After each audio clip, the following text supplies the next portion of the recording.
Eds na prangka ni VNC. Ano, nasabi ni VNC yun kay Kalingap Edo. Magandang araw at isang mapagpalang araw po sa inyong lahat mga Kalingap. Sanay hindi nyo po makalimutan na mag-like sa video na ito.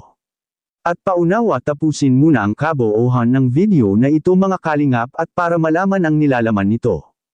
At maraming salamat po mga Kalingap sa pagpatuloy na pagsuporta. At paki-subscribe po mga Kalingap kay Kuya Val Santos Matubang at kay Ate Edna Vlogs at Kalingap Rab maraming salamat po. Edo na prangka ni VNC. Grabe naman yun. Talagang nasabi ni VNC ang ganun kay Papa Eds. Pero bago yun mga Kalingap ay pag-usapan muna natin ang tungkol sa tambalan ni VNC at Kalingap Edo na kung saan. Road to forever na talaga silang dalawa mga Kalingap.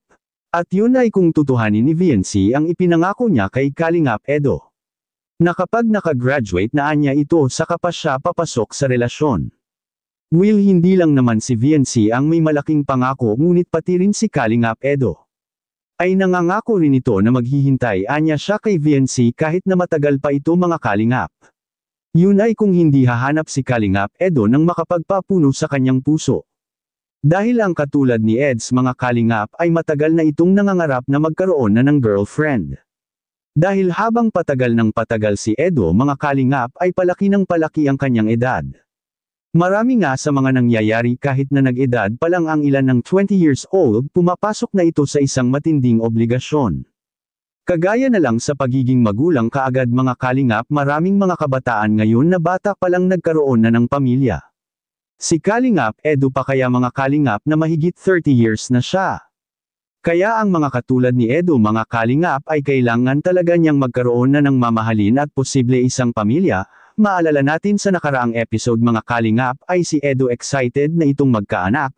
Natanong pa nga niya si VNC kung ilan anya ang gusto nito. Ngunit hindi pa handa si VNC tungkol dito kaya hindi ito sumagot mga Kalingap. At sa kabilang dako naman mga Kalingap. Eds na prangka ni VNC. Ano ito? Yan ang ating makikita sa video. Ikaw lang. Baka kasi mapanood ng iba. Nahihiya ako sa ganitong isura ko. Basic. Hindi naman. Hindi. Bakit? Meron ka ba pinapasikatan? Pinapapugian dyan? Ikaw? Ano? Wala ako sinabi.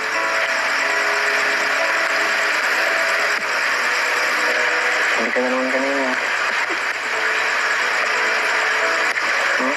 Ang dami kasing pinapirmahan sa akin ni sa ano ba natin? Kaya nga. Sa relo. Dapat kasi minimanis mo ang time mo eh. Di ko kasi nakita talaga yun yung sa yung sa chat ni Tita. Hindi naglabas sa notification ko na may chat na pala. Tapos nataklo ba na din siguro yun? Hindi ko alam. Hindi kaya talaga dahil nang minimanage. Subay lang naman. Siguro ang pinaka-business tao na kilala ko sa ganyang edad. Lalo pa kami.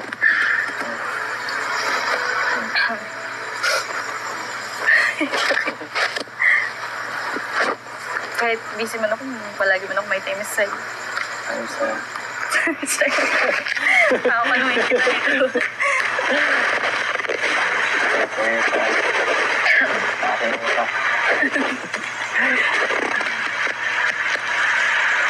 Pwede na yan.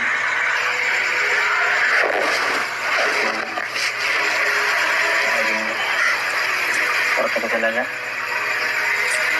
Laging may oras.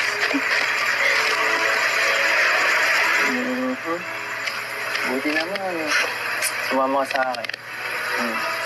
Parang nakalamis na lang na dapat makapasok na din kami. Oo nga, no? Second sem na agad. Isa.